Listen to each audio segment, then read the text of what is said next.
So measuring current using multimeter analog. So as you can see, there's a scale bar, and next is turn this to DCV or DCMA 2.5.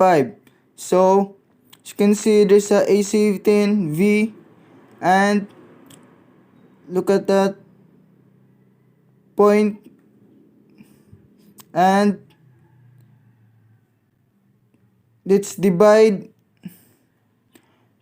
2.5 divided by 50, so 0.05. So let's start to measure the current.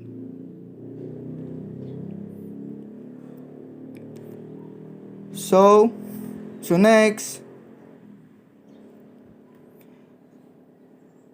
it's a bread bar.